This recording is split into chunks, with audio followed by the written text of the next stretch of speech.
guys, what's going on? This is Taryn. The channel has been a little quiet, hasn't been a lot going on. There's going to be some holidays going on over the next couple weeks, or the next week or so. So I figured this is a great time to kind of release a play-by-play on how to improve your damage on Mythic Dragons. This is a fight that Affliction excels and is probably the best class that a raid can bring for this fight. So, yeah, this is just a little play-by-play, kind of my thoughts on how you should approach the fight and things like that. So, first thing we're going to talk about is your spec, which you'll see right here. You're going to be wanting to do a basic single-target spec, but you are going to want to definitely take Absolute Corruption instead of Contagion. When you Contagion a dragon, when they go back up in the air, you are still damaging them. So that is free damage, and you're going to be dealing 100% damage, or you're going to be dealing all that damage to the first Drake immediately after he goes up, so that no one else is doing. So it's really good, really great. Goals for this fight. This is a fight where you have a lot of ads that spawn. They do not give souls, but they give Wrath of Corruption stacks, which is hugely, hugely important. And your goal this whole fight is to try and maintain a 5-stack of that. That is going to give you 10% bonus damage. You can burst that up to 20% with Reap, along with a bunch of other goodness from Reap. It's really good. It's really strong, and that is one of the main reasons, other than the fact that we can deal damage to a lot of targets at once. This is a fight where you're not going to be draining that much, so lots of mastery, obviously. I mean, standard gearing procedures, but you want to get as... You're going to be spending as many global cooldowns as you can getting dots out. With any major fight, you want to look at your potion timing. There are 2 phases here where you want to be worrying about your potion. It is, if you're progressing, you're likely going to want to use it on Terrar when you've got the Shades of Terrar up on your side. A lot of guilds will Bloodlust, Time Warp, whatever on that phase, and that's generally a good time to use it. You really want to try and use it in conjunction with your Bloodlust, but if you can't, then during the Shades of Terror is good if you're progressing. If you're trying to get as much pad damage as possible, and you know you're going to have a whole set of Spirit Shades where it's just you working on them, use it there. That is going to be huge for your damage out. The other thing about this fight is you are dealing a huge amount of boss damage. This is not necessarily a padding fight. You're not trying to nuke down ads by any means. You want to just kind of tag them and go on. And that's really it. So we're going to kind of go over the fight itself here. I'm going to go ahead and give this a go. This is just kind of my pre-pull. One final note is I tend to use the prolonged int potion because it gives a much more... It lasts for longer, much longer, and frankly, Affliction doesn't get nearly as much as the other int potion. I forget what it's called because I don't use it. But the sustain potion is especially good on any fight you're multi-dotting because it just ramps up that much. I don't think that the other potion actually procs off dots. I may be wrong, but last I remember it's got some funky stuff with that, and that's one of the reasons why it's just not as good for us. So here we go. We're going to pre-pot and we're going to UA. The reason why I do that is you're not going to get... You're going to be spending the next probably 15 second GCDs just dotting everything. Dotting these 2 dragons. You're going to start dotting the dragons. So here you go. I'm going to move in position. I'm setting up on the right, and we kind of go with ourselves towards the portal. So here we are. We're going to dot. We're going to drop our effigy on our side. You want to drop that on your Sandre so you don't have to reset that up at all. Drop a UA, and we'll just go ahead, dot everything up, and we're getting in position. This is when we split the dragons back up. A lot of guilds will do this strat where you bring them together, you deal damage for about 10 to 15 seconds, let their mages go insane. You can see our mages going nuts right here, and then you delta split and you do your thing just as everyone starts to pick up 3 stacks. So here we are. We're going to go ahead, and we just popped. The other thing is I save Reap. I don't Reap at all during all this stuff. You're going to see me waiting. We're at 4 stacks of Tormented Souls right now. The reason why is you want to wait until you have a higher Agony stack. It gets a lot more damage. So here we are. We are redotted, and here I am popping my personal and everything. And you can see I still have 30 seconds on this intel pot. That's why this is really strong. You don't burst that high, but you can already see me kind of perking on up on the damage. right there, you kind of precast for the Essence of Corruption, so you can get all your dots off on it really quick. Truck some UAs. Your goal here is to get these to explode so that you can have Reap up with the Soul Flame with that fear right there. That fear is a pain in the ass, but you want to get that explosion off while that fear is going on. Kind of travel with the boss. Don't go too far. You don't want to spawn this kind of line right here. You don't want to spawn any flowers past that. And there you are, redotting. That's our portable group coming out. You're going to kind of redot. This is mini sucking. You really want to make sure you maintain your dots here, obviously. So yeah, so right now, what we're doing, we're trying to make sure, okay, we see new ads up. All you have to do here, you just have to get on their threat table. You'll see I corruption 1. You don't really even need a corruption the other. As long as you're on the threats table, you get the wrath stacks, and that's what's important. So you can see the melee here is being bros, letting those flowers spawn. We're going to get up to 5 stack of wrath, and you can already see damage is skyrocketing, okay? We're not worried about damaging these flowers. We really don't care. It's good if they die before my wrath stacks reset, but it's not the end of the world.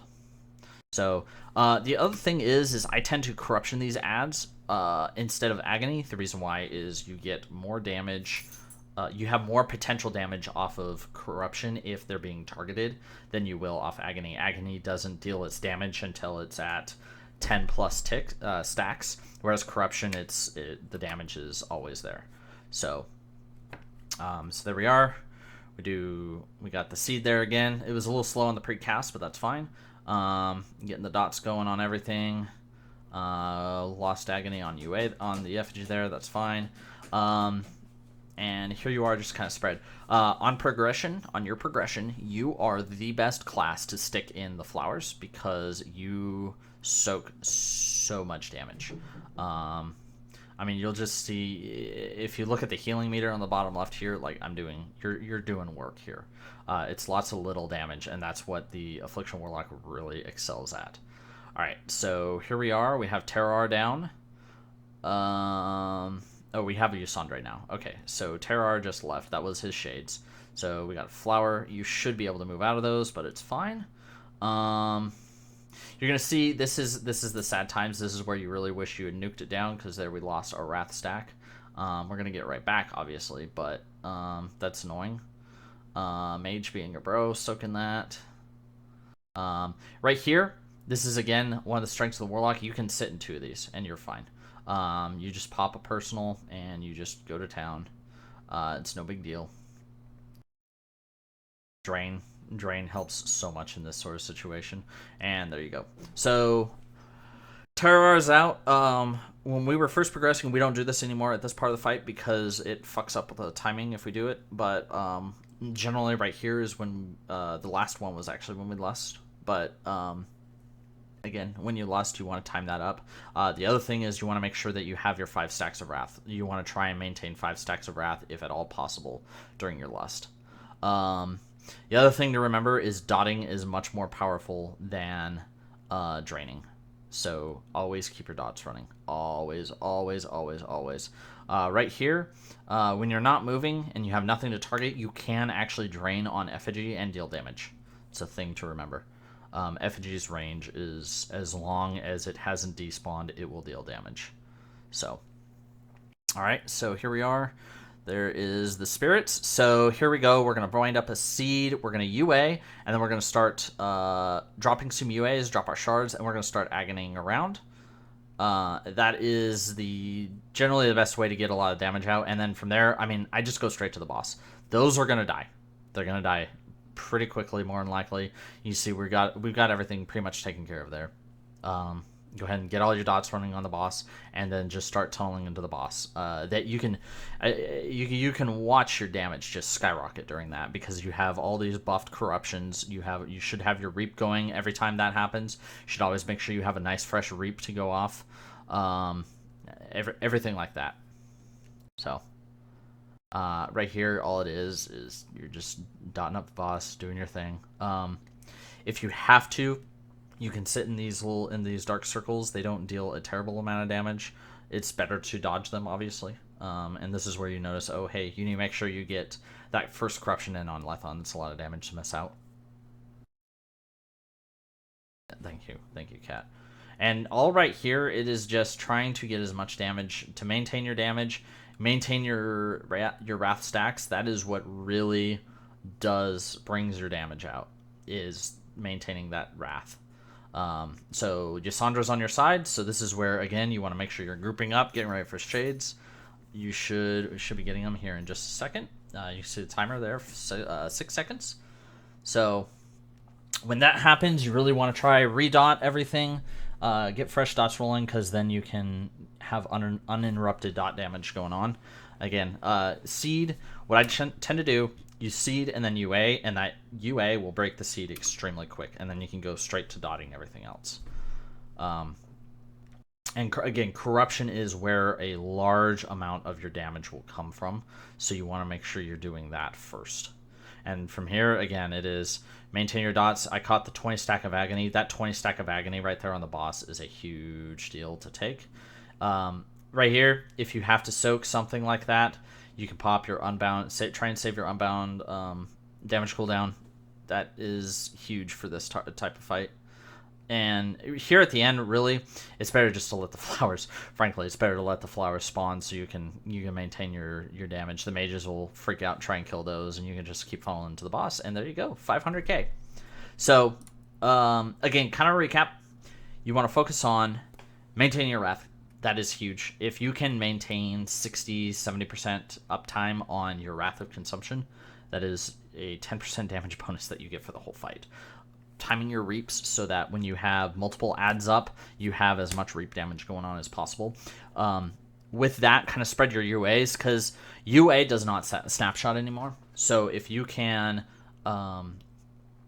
spread your UAs, so you have 4 of them ticking on at a time in any way possible, that's great. And if they're spread on multiple targets, and they will, even if they don't get their full tick time, I mean, if they don't get their full tick time, you get all the shards back. But even if they don't, you don't get all that damage, there's less of a chance for overlap and stuff like that, so you get more damage out during that reap. That's kind of the biggest thing. If you're playing any AC build, it is getting as much damage out during your reap. So hoping that's helpful. Let me know if there's any comments, questions, things like that. I am working on the You can tell I'm not doing a good job, but I mean, keep those up. Those are excellent feedback for me. So thanks a lot.